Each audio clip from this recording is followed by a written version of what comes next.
you throw over $1,000 a month into local wishing wells. Of course, you idiot, because I'm wishing for more money.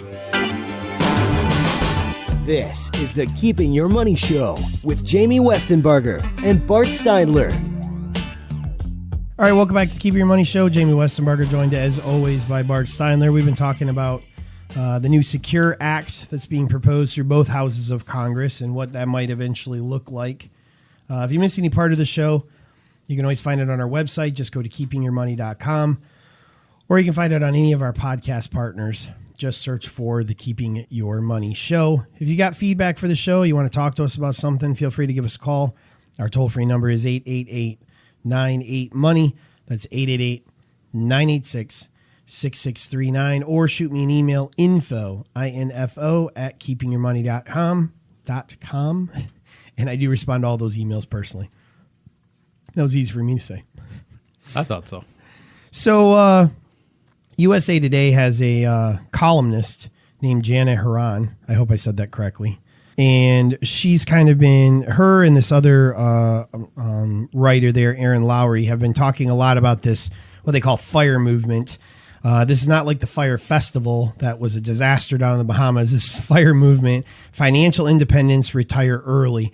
The idea behind starting at a young age, keeping your debt minimal to none, saving as much as you possibly can, and trying to stop punching a clock as early as possible. And it's a great concept. If you live simpler, you probably can retire earlier, basic concepts. But one of the things that she talks about in this, and this is kind of geared towards millennials, but the reality is I think it applies to a lot of people, because some of the topics she comments on this article called Why You Need to Stop Saving for Retirement, I think can apply to a lot of people at all ages.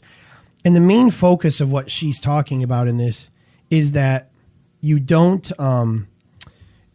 just save for retirement. You have to intelligently invest the money that you're saving.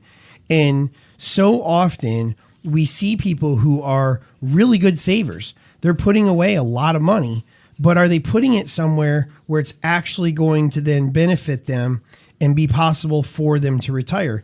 And she highlights a friend of hers who she was talking to that said she was talking to a friend of hers that actually works in an HR department, and said a guy had come in after working for 30 some years, had been diligently putting away in his 401k plan and was ready to retire. And when they pulled it up, they found that he had basically just been putting the money in the money market account because he had never bothered to set up his investment options.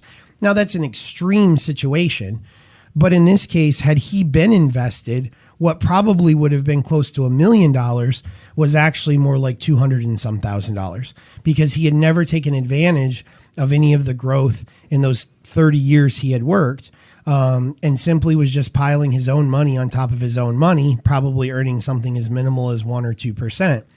Now, most people don't make that big of a mistake, but we do see a number of people invested a lot more conservatively than what they probably should be based on their age and their timeline to retirement. And I think we see it a lot. Yeah. They give an example here of a person who put in $500 a month into a 401k for 40 years. And if they would, and they end up getting about $240,000 because they're just invested in the money market. With a higher interest rate, they would have gotten about $370,000. And with invested in the market and averaging 6% over that 40 years, they would have had $933,700. Small difference. Yeah. So, when you look about that, you're going to start at that point entering the distribution phase of your life, which is a whole different investment philosophy. The amount of income you're going to be able to draw from that is, the difference of it's almost 3 times. Yeah, exactly. I mean, it's basically a third of the income you could have if you simply had it invested. Now, we procrastinate. It's one of the biggest things we as Americans and probably people all around the world do, right? If it's uncomfortable or it's confusing or it's not something we're super confident or competent in, we just decide to put it off to another day. Right. I do that with things that I don't like to do. If you've ever driven by my yard, it doesn't look horrible, but it definitely doesn't look as good as it could because I don't really like to do it, And I'm not talking about mowing. It's mowed every week. But, landscaping. I mean, the next door neighbor. Is it mowed by you? No. I didn't think so.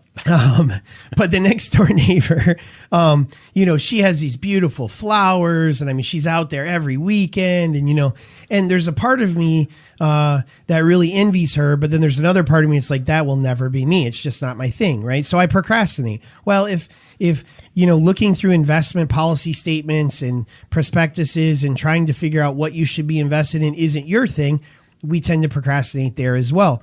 The other thing that we do is we tend to pick out pieces of information. Later we're going to talk about what the average American millionaire does differently than what a lot of people who are struggling to figure out their retirement picture. And I'll give you a snippet. One piece of that is they drown out the noise.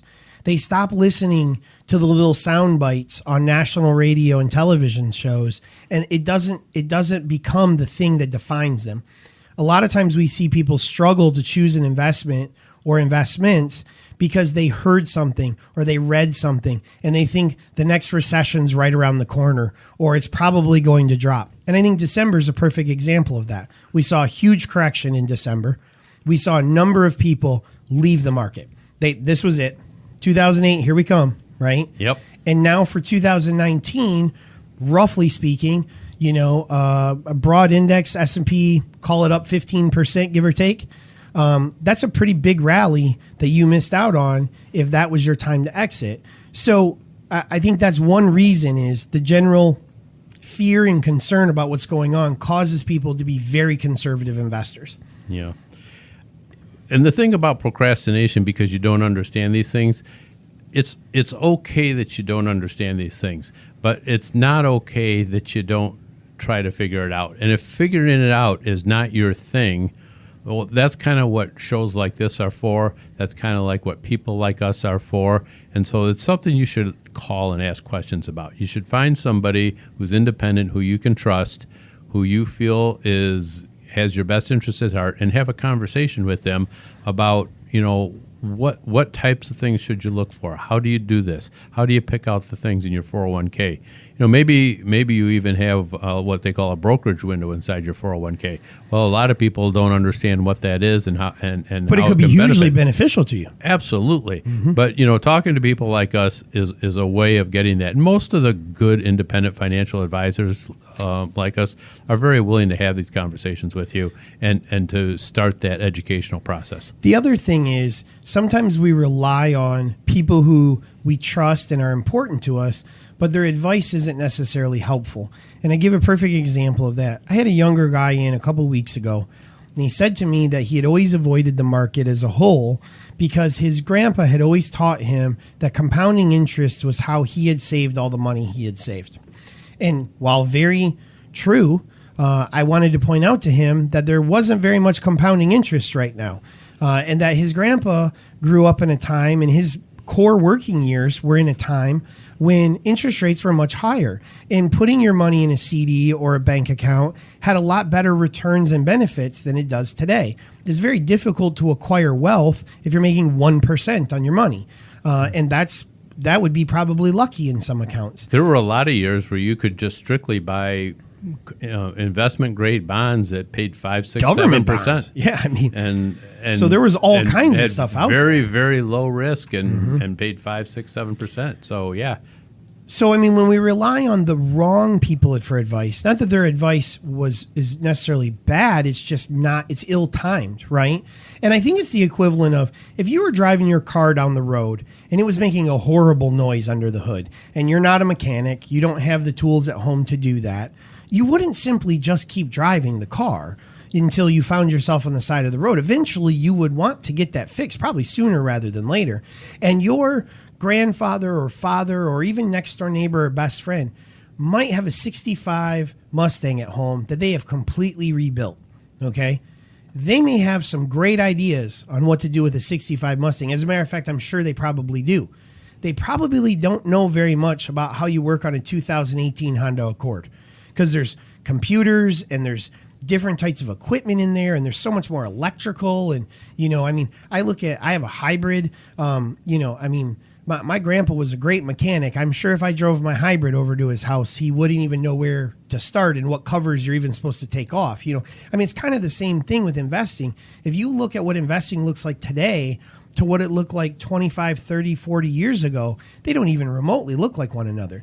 There's so many different products and options that never even existed before. Yeah, this is something you have to stay up on. You have to be current. You have to know what the current laws are, what the current taxation is, what industries are strong now that weren't strong 20, 30 years ago. There's so many things that change and evolve. You can't rely on information that's 20, 30 years old, or the person who was successful doing something 30 years ago doesn't mean that they're going to be successful today. Right.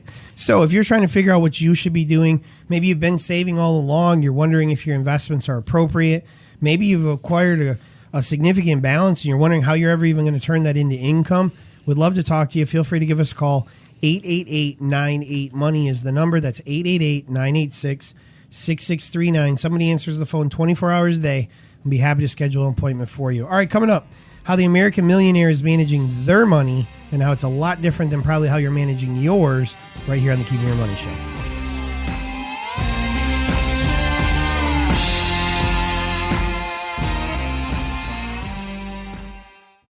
It's never too late to plan for your future, and the Keeping Your Money Show can help. Our team of advisors can answer questions you may have about investing your money. Through Securities America, Inc., our advisors offer a diversified and comprehensive list of quality products and services. Call the Keeping Your Money Show at 1-888-98-MONEY or visit keepingyourmoney.com to schedule your free consultation.